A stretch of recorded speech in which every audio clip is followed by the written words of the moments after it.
Hi welcome back. अच्छा जी, जल्दी से कॉज एंड इफेक्ट का अगला वाला देखते हैं। अच्छा जी, याद कराता चलूँ, if you haven't do follow me on Instagram. उसमें मैं बहुत सारे क्वेश्चंस कॉज एंड इफेक्ट के आगे पीछे जहाँ से मुझे मिल रहे होंगे मैं उसमें डालता रहूँगा। तो in addition to these particular questions जिसकी हम प्रैक्टिस कर रहे हैं, वहाँ पर भी प्रैक्टिस होती रहेगी। ठीक है जी, चलिए जी सवाल देखते हैं। स्टेटमेंट क्या है जी? The performance of most of the students in the final exam, let me change the colour of the pen first. The performance of most of the students in the final exam of the class X in the students run by the government was excellent. ठीक है, performance जो है वो student की बहुत सारे students की इन the final exam of class X in the student run by government. तो गवर्नमेंट का एक स्कूल है, उसमें क्लास एक्स है, उसमें बहुत सारे स्टूडेंट्स हैं जिनके फाइनल एग्जाम के अंदर परफॉर्मेंस जो है वो एक्सीलेंट रही है। तो Therefore, many teachers of government schools left the school and joined the private schools। नहीं यार, ये कैसे हो सकता है? अगर एक गवर्नमेंट स्कूल की एक क्लास में बहुत सारे बच्चों के फाइनल एग्जाम में अगर मार्क्स बहुत अच्छे आए हैं, तो how can that particular thing lead to many teachers of government school leaving the school and join the private school? तो ऐसे थोड़ी होगा कि जो गवर्नमेंट के जो टीचर्स हैं वो स्कूल छोड़ जाएंगे, ठीक है, और प्राइवेट स्कूल ज्वाइन कर लेंगे। नहीं, ऐसा नहीं हो सकता। ठीक है, तो इसलिए ये तो स्टेटमेंट सही नहीं है। लेकिन मैं एक देयरफॉर यहाँ पर लगा कर देख लेता हूँ जल्दी से। ठीक है, many teachers of the government schools left the school and joined the private school, therefore the performance of the most of the students in the final exam। हाँ, ये अब हो सकता तो है वैसे एक तरह से कि जो गवर्नमेंट स्कूल के बहुत सारे जो मेरे ख्याल से जो अच्छे टीचर नहीं होंगे वो छोड़ के अगर चले जाएं तो यकीन माने बड़ा एहसान होगा गवर्नमेंट के बच्चों के ऊपर। ठीक है, वो बच्चे जो है नियर पेयर पे ज़्यादा अच्छा पढ़ लेंगे। ठीक है, नियर पेयर को छोड़ो, यूट्यूब पे ज़्यादा अच्छा पढ़ लेंगे अगर बहुत सारे ख़राब टीचर्स अगर छोड़ के चले जाएं। लेकिन चले, हम एज्यूम करते हैं सारे के सारे टीचर्स अच्छे हैं और जाहिर सी बात है उस्ताद कौम का मोहसिन होता है, और चाहे जैसा भी है वो इज़्ज़त का मुस्तहिक होता है। तो कोई बात नहीं। तो इसका मतलब ये है कि टीचर जो है अगर वो छोड़ के चला जाए तो उसकी वजह से तो जाहिर सी बात है परफॉर्मेंस से क्लास की नहीं बढ़ सकती। तो इसका मतलब है कि वन और टू एक दूसरे का कॉज एंड इफेक्ट है ही नहीं, दोनों अलग अलग है। ठीक है, तो इसका क्या मतलब हुआ कि अब हमने देखना है कि ऑप्शन ए भी मेरा गलत है। ये आपको नज़र ही नहीं आ रहा होगा, येलो कलर मुझे भी नहीं आ रहा। तो ऑप्शन ये भी गलत है, ऑप्शन बी भी गलत है, ऑप्शन सी तो हमेशा गलत होता है, ऑप्शन डी और ई अब देखना है। ठीक है, तो performance of most student in the class, ठीक है, जो टू है वो, जो वन है, सॉरी वन जो है, एक क्लास में परफॉर्मेंस क्यों अच्छी हुई होगी? क्योंकि उसके टीचर बहुत अच्छे होंगे, निसाब बहुत अच्छा होगा, स्कूल में फैसिलिटीज़ बहुत अच्छी होंगी, बच्चे बहुत लायक आ गए होंगे उस साल। कोई भी कॉज हो सकता है उसका। ठीक है, तो इसका कॉज जो है मेरे ख्याल से एक डिफरेंट है। और स्कूल से टीचर क्यों छोड़ के चले गए होंगे? तनख्वाहें अच्छी नहीं होंगी, इन्वायरमेंट अच्छा नहीं होगा, करियर में प्रमोशन चाह रहे होंगे, एक्स वाई जी कोई भी वजह हो सकती है। तो उसका कॉज मेरे ख्याल से डिफरेंट है। ठीक है, तो इसका मतलब ये हुआ कि दो इंडिपेंडेंट कॉजेज जो हैं वो करता है वन को भी और टू को भी अलग अलग इफेक्ट बनाते हैं। तो इसलिए मेरे नज़दीक option D is the right option and option E is the wrong option, और यही सही आंसर है। आगे चलते हैं जी, स्टेटमेंट को देखते हैं जी। The farmers have decided against selling their kharif crops to the government agencies. ठीक है, इसको देखते हैं जी, इसके अंदर क्या स्टोरी है। यू नो व्हाट, मैं पता है क्या चाहूँगा? मैं चाहूँगा कि यहाँ पर थोड़ा सा स्टॉप करो। मैं यहाँ पर जो है क्वेश्चन आपके सामने रखता हूँ, एक ये वाला क्वेश्चन रखता हूँ, इसको पॉज करें, इसको सॉल्व करें, और सॉल्व करके मुझे इंस्टाग्राम के ऊपर भेजें स्क्रीनशॉट और बताएं कि आपका क्या ऑप्शन था, और फिर मैं आपको बताऊँगा कि आपका ऑप्शन ठीक था कि नहीं था। एक हो गया ये वाला सवाल, दूसरा हो गया ये वाला सवाल। ठीक है, रूल एंड समय मैं ज़रा देख लेता हूँ इसमें कोई नई चीज़ तो नहीं है पढ़ाने वाली। कुछ नहीं है, बड़ा आसान सा है। इसको भी पॉज करें, सॉल्व करके कमेंट्स के अंदर या इंस्टाग्राम के ऊपर आकर मुझे बताएं कि ये सही है कि नहीं है। अगर तो मुझे सही लगा तो मैं आपको बताऊंगा, और गलत लगा तो भी मैं बताऊंगा कि क्या सही है और क्या गलत है। ठीक है जी, एक हो गया ये वाला सवाल, क्योंकि मैं ओवर एंड ओवर रिपीट कर रहा हूँ वही वाली चीज़, कोई फ़ायदा नहीं है, आप खुद इसको सॉल्व करें। फिर आ गया ये वाला सवाल, इसको ज़रा देख लें। ठीक है, ये वाला सवाल क्या है? बिल्कुल ठीक है, बड़ा आसान सा है। ठीक है, इसमें बताएं जी ऑप्शन ए टू ई कौन सा वाला ऑप्शन इसमें ठीक है। इंस्टाग्राम पे बताएं या नीचे कमेंट्स में करके बताएं, पॉज करके। हो गया? ठीक है, और उसके बाद ख़त्म। ये तीन सवाल हैं, सही है, ये मैंने आपको दे दिए हैं, इनको आप सॉल्व करें और सॉल्व करके मुझे इंस्टाग्राम के ऊपर बताएं कि आपने इसको सही किया है कि नहीं किया। फिर मैं आपको बताऊंगा ठीक है कि नहीं। मैं अब जो थोड़ा सा टाइम रहता है, 4 मिनट की वीडियो बनी है, थोड़ा सा टाइम जो अब रहता है इस वीडियो का, वो मैं स्पेंड करना चाहूँगा पीएमसी के उन क्वेश्चंस के ऊपर जो उन्होंने अपने सैम्पल पेपर के ऊपर दिया है। ठीक है जी, सबसे पहले उन क्वेश्चन में जाते हैं और उन वाले क्वेश्चंस को करेंगे जिसकी एटलीस्ट उन्होंने आंसर की भी दी हुई है। ठीक है जी, चले उन वाले क्वेश्चंस को खोलते हैं अपने सामने। अच्छा जी, ये मैंने खोल लिया है अपने सामने एक पास पेपर नहीं सॉरी, जो सैम्पल क्वेश्चंस दिए थे पीएमसी ने, उसको अपने सामने खोल के रखते हैं ज़रा। देखते हैं जी कौन से क्वेश्चन, कॉज एंड इफेक्ट वाला क्वेश्चन ये आ गया। सबसे पहले इस वाले क्वेश्चन को ज़रा देखते हैं। अच्छा जी, क्वेश्चन क्या कहता है जी? क्वेश्चन ये कहता है मैनी पीपल, सही है, इसको ज़रा देखते हैं क्या कह रहे हैं जी, many people prefer to shop at big retail chains than local grocery stores. तो सही है जी, लगाते हैं। ये क्या यार, इतना मोटा मोटा क्यों लिखा जा रहा है। ड्रॉ में हमें दे दो पतला सा कुछ तुम थिन, और हमें एक डिफरेंट कलर दे दो हमें, फॉर एग्जांपल ये कलर दे दो, थैंक यू। अच्छा, तो इधर करते हैं ड्रॉ। देयर फोर, बल्कि क्या नाम है, हम लोग जो है ना देयर फोर को छोटा लिख लेते हैं। देयर फोर ऐसे टी एफ करके करते हैं। Many people prefer to shop at the big retail chains than local grocery store. Therefore retail chains offer a discount of more than 25% as compare. शुक्र अल्हम्दुलिल्लाह, excuse me, sorry for that. अच्छा जी, therefore retail chains offer a discount of more than 25% as compared to local grocery shops। अच्छा जी, इसको ज़रा देखिए, ये तो सेंस बनती नहीं। ठीक है, बहुत सारे लोग जो हैं वो अपनी लोकल ग्रॉसरी, जो किराने की दुकान होती है कोने में, उसको छोड़कर अगर वो बिग रिटेल शॉप पर जाते हैं, इस वजह से रिटेल चेन उनको डिस्काउंट देगा कि यार तुम मेरे पास है हो तो चलो मैं तुम्हें 25% डिस्काउंट दे देता हूँ। नहीं, इसकी कोई सेंस नहीं बनती। अदर वे अराउंड शायद हो सकता हो। अदर वे अराउंड क्या है, अदर वे अराउंड है, सही है। अदर वे अराउंड क्या हो सकता है। छींक का ये जी, पता नहीं कोविड का ज़माना है, कोविड ना हो गया हो, अल्लाह ना करे जी, दुआ कीजिएगा मेरे लिए प्लीज़। अच्छा जी, छींके और खांसी वगैरह आजकल बड़ी आपको डराती होती है। खैर, अच्छा जी, देयर फोर तो retail chains offer discount of more than 25% as compare to local grocery store. Therefore, many people prefer to shop at the big retail chains than local grocery stores। जाहिर सी बात है, अब अगर एक बड़ा सारा सुपर स्टोर जो है, अब फॉर एग्जाम्पल पाकिस्तान के अंदर हाइपर मार्ट हो गया या मेट्रो हो गया, अगर आपको ज़्यादा डिस्काउंट देता है तो जाहिर सी बात है आप किराने के स्टोर को छोड़ के आप पूरे महीने का राशन लेने के लिए मेट्रो जाएंगे। ठीक है, तो हाँ, ये सेंस बनाते हैं। Retail chain offer discount of more than 25%, therefore many people prefer to shop at the big retail chain than the grocery store. तो इसका मतलब हुआ कि ऑप्शन जो बी टू है वो आपका, ये जो है आपका कॉज है, और ये जो है आपका इफेक्ट है। तो मतलब टू कॉज है और वन इफेक्ट है। ठीक है, अब ज़रा देखते हैं हमारे पास क्या क्या ऑप्शन है। ठीक है, हमारे पास जो ऑप्शन है वो चार ऑप्शन हैं। पहला ऑप्शन क्या है, वो कहता है कि one is cause and two is effect. नहीं, ऐसा नहीं है। Two is cause and one effect, exactly ये वाला है। तीसरा ऑप्शन क्या है, बोथ आर इंडिपेंडेंट कॉजेज। ये तो आपको पता है, दो इंडिपेंडेंट कॉजेज हो नहीं सकते, ये कभी ऑप्शन है ही नहीं। इसको करते हैं, अब हम जो प्रैक्टिस करते थे उसमें E option, A B C D E था, इसमें एमडी कैट में से चार ही ऑप्शन होंगे शायद। तो उसके अंदर जो है चौथा ऑप्शन जो उन्होंने रखा हुआ है वो क्या है, both are effects of independent causes. या हो सकता है कभी वो बोले कि चौथा ऑप्शन हो सकता है both are effects of same causes भी हो सकता है। ठीक है, लेकिन चलें, यहाँ पर कह रहे हैं वो इंडिपेंडेंट कॉजेज। तो नहीं जी, हमें पता है कि ये ऑप्शन हमारा जो है सही है, बी ऑप्शन जो है। ठीक है, तो अब देखते हैं क्या ये ऑप्शन ठीक है कि नहीं है। तो बिल्कुल इसने बोल दिया ऑप्शन नंबर बी ठीक है, और हमें भी पता है ऑप्शन नंबर बी बिल्कुल ठीक है। ठीक है जी, चलें अगले किसी सवाल पे चलते हैं। और कौन सा है कंक्लूजन वाला, ये ओ नाइस। ये देखें जी, कितने क्वेश्चंस आ गए हमारे पास, चार क्वेश्चन आ गए। कंक्लूजन वन, ये भी conclusion one and two follow, नहीं, कंक्लूजन वन एंड कंक्लूजन, नहीं नहीं, अच्छा ये तो कंक्लूजन वाला है। Conclusion one and conclusion two नहीं, हमें चाहिए कौन सा वाला, कॉज एंड इफेक्ट वाला, सॉरी। तो कॉज एंड इफेक्ट वाला कौन सा आया, कॉज एंड इफेक्ट वाला आया, हाँ ये आपके पास है कॉज एंड इफेक्ट वाले चार चार question. Wow, statement one, cause and effect, cause and effect, cause and effect. चलें क्वेश्चन को वन बाय वन देखते हैं। सबसे पहला क्वेश्चन क्या है जी, मिसकंज्यूम लेबल्ड मिस्टर वलीद अ डिजर्टर। ठीक है, चलो सही है, मैं आगे लगाता हूँ देयर फोर। ठीक है, therefore miss Kalsoom offered an apology. बिल्कुल जी, सेंस बनती है। मिस कलसूम ने किसी को लेबल लगा दिया, फॉर एग्जाम्पल पिछले दिनों मिशा शाफी ने अली जफ़र के ऊपर इल्ज़ाम लगा दिया कि उसने सेक्सुअल हैरेसमेंट की है। तो उसके बाद अगर तो वो गलत प्रूफ हो जाती है तो जाहिर सी बात है उसके बाद ही वो अपोलॉजी ऑफर करेगी, राइट। ठीक है, तो इसका मतलब क्या हुआ कि ऑप्शन वन जो है वो कॉज हो सकता है, जिसका इफेक्ट ये होगा क्योंकि लेबल किया ना, लेबल जो है उसने हो सकता है गलत हो, तो इसकी वजह से मिस कलसूम ने जो है एक अपोलॉजी है ऑफर कर दी। तो इसका मतलब वन जो है वो आपका कॉज है और टू जो है वो आपका इफेक्ट है। ठीक है, देखते हैं हमारे पास क्या है। मेरे ख्याल से इसका ऑप्शन जो है वो है statement two is the cause.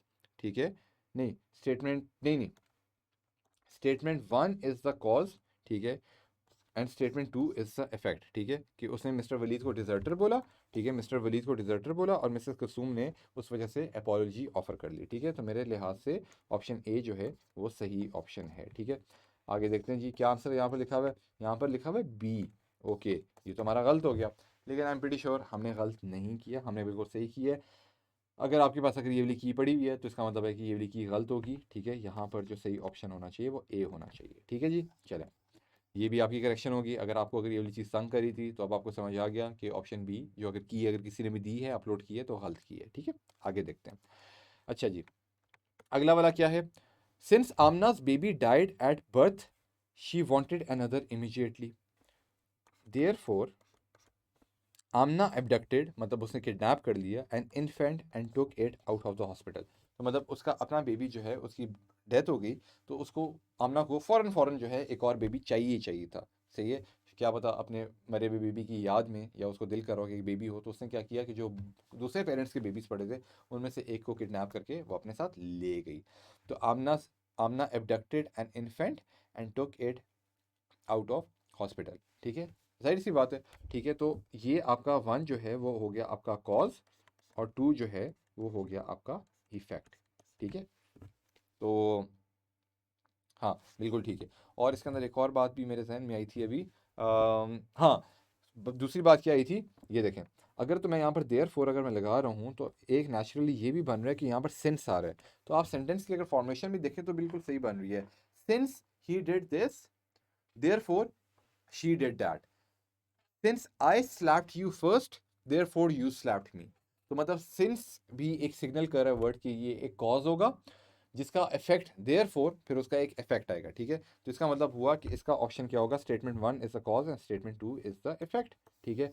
तो मेरे ख्याल से यहाँ पर भी क्या होगा कि ऑप्शन ए जो है वो आपका सही ऑप्शन होगा। Statement one is the cause and statement two is its effect. Two गलत हो गया। वो statement one and two are independent causes, ये तो हमेशा गलत होता है। और आगे वाला क्या है, both statement one and two are effects of independent clause, नहीं ये भी जो है मेरे लिए गलत है। तो मैं देखता हूँ ए ऑप्शन है कि नहीं है। ये देखें यहाँ पर लिखा हुआ है बी ऑप्शन। अब पिछले वाले क्वेश्चन में हो सकता है कि आप जो है डाउट डाल देंगे, पता नहीं सारा मार क्या बोंगी मार रहे हैं, की में ये लिखा हुआ है सारा मार ने कोई बोंगी मारी होगी। चलें, हो सकता है पहले क्वेश्चन में, लेकिन दूसरे वाले क्वेश्चन में तो साफ साफ पता चल रहा है कि आमना का बेबी की डेथ हुई है, तो इस वजह से क्या नाम है उसने दूसरा बच्चा एडॉप्ट किया है। अब ऐसे तो हो नहीं सकता ना, आप खुद सोचें। ये कह रहे हैं बी का मतलब है कि स्टेटमेंट टू कॉज है, ठीक है, और स्टेटमेंट वन जो है वो उसका इफेक्ट है। तो अगर तो ये लोग अगर सही कह रहे हैं जो ये स्कीम में लिखा हुआ है, तो इसका मतलब है कि आमना ने एक बच्चे को एबडक्ट किया और हॉस्पिटल से बाहर लेगी, देयरफॉर आमना का बेबी जो है वो मर गया और उसको जो है एक नया बेबी जो है वो चाहिए था। ये तो हो नहीं सकता। इसका मतलब ये है हमारी ये वाली जो की है इसके अंदर जो है कोई ना कोई ख़राबी है। तो अगेन यहाँ पर ऑप्शन नंबर ए होना चाहिए, ठीक है जी। समझ आ गई, तो अब आपको कंफ्यूज होने की ज़रूरत नहीं है अब अगर आपने की देखी है, ठीक है। अच्छा, अगला देखते हैं जी। An interior minister has been found as the owner of assets more than the stated income. अच्छा, सही है। अगेन मैं यहाँ पर लगाता हूँ टी एफ देयर फोर, ठीक है। एक इंटीरियर मिनिस्टर है, क्या मिला है, ये मिला है कि उसने जो है उसके जो एसेट्स हैं, एसेट बियॉन्ड मीन्स इसको कहते होते हैं, जिस तरह हमारे नवाज शरीफ साहब पे केस चल रहे हैं या मरीम नवाज के ऊपर केस चल रहे हैं। सही है गलत है वो तो कोर्ट डिसाइड करेगा, हम तो कोई नहीं होते डिसाइड करने वाले, ठीक है, क्योंकि हम तो जज नहीं हैं या हम तो नैब नहीं है, वो उनका काम है। लेकिन उनके ऊपर आजकल केसेस चल रहे हैं। वो केसेस क्या चल रहे हैं कि उनके पास अगर एसेट्स पड़े हुए हैं 1 अरब के, तो उनकी जो इनकम है वो तो 10 करोड़ पे है। तो 10 करोड़ अगर आपकी इनकम है तो 1 अरब रुपए के आपने एसेट्स कैसे बनाए, ये सवाल नायब आपसे करता है, कोर्ट आपसे करता है। तो इसको कहते हैं एसेट बियॉन्ड मीन्स। मीन्स आपके 10 करोड़ के, एसेट्स आपके 1 अरब के, तो ये कैसे हो गया? 10 रुपये अगर आपकी इनकम है तो 100 रुपये के एसेट आपके पास कैसे हो सकते हैं? सीधी सी बात है, ठीक है। तो एक इंटीरियर मिनिस्टर जो है उसको पकड़ा गया है इस चीज़ में कि उसके जो एसेट्स हैं, वो जो ओनर है वो एसेट्स जो हैं उसकी स्टेटेड इनकम से बहुत ज़्यादा हैं, ठीक है। Therefore the prime minister has ordered all the ministers to unveil their assets. तो बिल्कुल जी ये बात बनती है। अगर तो पहली वाली स्टेटमेंट जो है वो कॉज बनी है तो उसका इफेक्ट यही होगा कि प्राइम मिनिस्टर कहेगा कि आप सारे के सारे मिनिस्टर्स को बोलो, चलो चलो जानी अब अपने जो है अनवेल करो सारे एसेट्स, कहीं तुम लोग भी तो करप्ट नहीं हो, ठीक है। चलिए अदर वे अराउंड भी देख लेते हैं for the safe side. The prime minister has ordered all the ministers to unveil their assets, जिसका इफेक्ट ये है therefore an interior minister has been found as the owner of assets more than the stated income, ठीक है। अब ये cause हो भी सकता है नहीं भी हो सकता, ठीक है। लेकिन मेरा यहाँ पर ज़ाती ख्याल ये है कि क्योंकि एक इंटीरियर मिनिस्टर का, क्योंकि मुझे जो नज़र आ रहा है वो क्या, अब क्या नाम है, क्योंकि अगर तो ये होता कि प्राइम मिनिस्टर ने ऑर्डर किया होता सारे मिनिस्टर्स का, तो उसका फिर इफेक्ट ये ना होता कि एक इंटीरियर मिनिस्टर का ये वाला सीन हुआ है। ये अनलाइकली है, ठीक है। लाइकली ज़्यादा ये वाली बात है क्योंकि एक बंदे का निकला है तो अब उसने बोला है, प्राइम मिनिस्टर बोल रहे हैं एन, एक बंदे का निकला है तो प्राइम मिनिस्टर बोल रहे हैं ऑल का आप कराओ। तो इसलिए मैं ये कहूँगा कि ऑप्शन जो 1 है वो आपका कॉज है और 2 जो है वो उसका इफेक्ट आ गया, ठीक है। तो इसलिए मैं यहाँ पर भी ये कहूँगा कि option 1 is the cause and option 2 is the effect. तो ए ऑप्शन आपका सही होगा। लेकिन ये क्या कहता है, ठीक है, इसमें ये भी गलत, ये भी गलत, ये भी गलत, तो ये कहते हैं डी। अगेन मैं इसकी ऑप्शन को नहीं सुनना चाहूँगा क्योंकि कीन ने अपनी क्रेडिबिलिटी खो दी है मेरे सामने, तो मैं कहूँगा नहीं भाई, A option is the right option. D को देख लेते हैं, डी यहाँ पर क्या करता है, both statement 1 and 2 are effects of independent cause. नहीं जी, इंडिपेंडेंट कॉज का नहीं इफेक्ट हो सकता, मतलब दोनों एक ही बात से जुड़े हुए हैं। दोनों बातें जो हैं वो स्टेटेड इनकम और किस चीज़ से जुड़े हुए हैं, स्टेटेड इनकम से जुड़े हुए हैं, एसेट से जुड़े हुए हैं। यहाँ पर भी एसेट, यहाँ पर भी एसेट, अनवेल किया, यहाँ पर भी अनवेल किया, यहाँ पर भी मिनिस्टर, यहाँ पर भी मिनिस्टर की बात हो रही है। तो इसका मतलब क्या हुआ कि डी ऑप्शन तो हो ही नहीं सकता। तो इसका मतलब हमारी की जो है वो गलत है, जो अगर पीएमसी ने अगर दी है या किसी और ने अगर ये की बनाई है तो गलत बनाई है, ठीक है। तो हमें पता है कि क्या सीन है। इनफैक्ट मुझे एक और चीज़ भी लगता है, मैं आपको बताता हूँ थोड़ी देर में। अच्छा जी, चलें, खैर आखिरी क्वेश्चन है, आखिरी क्वेश्चन ज़रा जल्दी से देख लेते हैं, ठीक है। आपको नज़र आ रहा है, बिल्कुल नज़र आ रहा है। अच्छा, Jinnah and Gandhi try to take steps to improve the relation of both countries, ठीक है जी। सही है, therefore the ministers of Muslim League and Indian National Congress will work on the plan to improve the relations। बिल्कुल सही है। गांधी और जिन्ना ने बोला कि जब पाकिस्तान बना होगा तो इंडिया और पाकिस्तान के रिलेशंस को सही करना है, जिसकी वजह से ministers of Muslim League and National Congress will work, सही है, on the plan to improve the relation. मुझे लगता है कि ऑप्शन जो क्या नाम है, स्टेटमेंट 1 है वो कॉज है और जो 2 है वो उसका इफेक्ट है, ठीक है। ये कॉज हो गया, ये इफेक्ट हो गया। इसकी मेरे पास दो बड़ी वजूहत है। पहली बड़ी वजह मेरे दिमाग में ये आती है कि ऐसा हो नहीं सकता कि मिनिस्टर्स जो हैं वो काम करें जिसकी वजह से गांधी और जिन्ना जो है वो डिसाइड करें कि हम लोग जो है इम्प्रूव करेंगे अपने रिलेशन। क्योंकि जब भी डिसीजंस आते होते हैं तो वो ऊपर से नीचे आते होते हैं। जब भी कोई लीडरशिप आती है या कभी कोई आइन आता है या कभी कोई फॉर एग्जांपल कॉज आता है या कभी कोई जजमेंट आती है, स्टेटमेंट आती है, फैसला आता है या कोई मूवमेंट आती है या स्टेटमेंट आती है, वो ऊपर से नीचे आती है। तो ऊपर वाले दो लोग अगर मिल के काम करना चाहेंगे दोनों कंट्रीज़ के रिलेशन को इम्प्रूव करने के लिए, तभी नीचे वाले सारे मिनिस्टर जो हैं वो भी एक दूसरे के साथ काम करेंगे। मुस्लिम लीग और नेशनल कांग्रेस वाले काम करेंगे एक दूसरे के साथ रिलेशन इंप्रूव करने के लिए, ना कि ये कि नीचे वाले चाह रहे हैं कि हम अच्छा करें तो ऊपर वाले अच्छा करेंगे, ऊपर वाले जो चाहेंगे वो नीचे से होगा, ठीक है।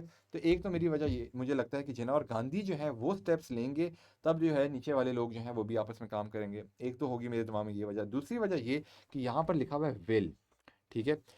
अब यहाँ पर है tried to take the steps, मतलब ट्राइड, उन्होंने स्टेप्स ले लिए, ठीक है। मतलब कि एक चीज़ पास्ट में होगी और अगली चीज़ जो है विल लिखा हुआ है, विल वर्क, तो मतलब ये वाली चीज़ फ्यूचर में होगी। तो पास्ट में आपका कॉज होगा तो फ्यूचर में है उसका इफेक्ट आएगा ना, कॉज इफेक्ट ऐसे ही चलता है, ठीक है। तो इसका मतलब ये हुआ कि 1 जो है वो कॉज है और 2 उसका इफेक्ट है।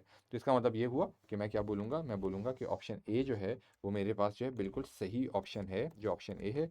बी भी गलत है, सी भी गलत है और both option 1 and 2 are effects of independent clauses, ये भी गलत है। अब अगर मैं यहाँ पर आऊँ तो ये देखें यहाँ पर लिखा हुआ है बी, जो कि गलत लिखा हुआ है, ठीक है। यहाँ पर होना चाहिए ऑप्शन ए।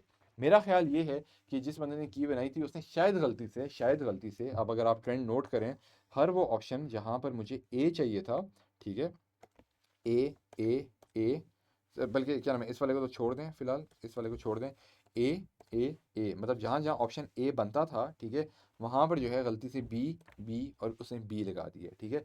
तो मेरा ख्याल ये है कि यहाँ पर शायद कोई गलती हुई है। आप लोग खुद भी समझदार हैं, खुद भी आप देख सकते हैं। अगर आपको अभी भी लगता है कि नहीं ऑप्शन बी सही होना चाहिए था, इसमें बी सही होना चाहिए, इसमें डी सही होना चाहिए, तो इसमें बी सही होना चाहिए था, तो आप जो है मुझे इंस्टाग्राम पे आकर बता दें या कमेंट्स के अंदर बताएं कि आपको क्यों ऐसा लगता है। लेकिन अगर आपको लगता है मैं ठीक कह रहा हूँ तो वो भी कमेंट्स में बताएं, सर आप सही कह रहे हैं, ताकि मुझे भी पता चले कि हाँ आपके दिमाग के अंदर कोई बात घुसी है जो मैं आप लोगों को बताना चाह रहा हूँ, ठीक है जी।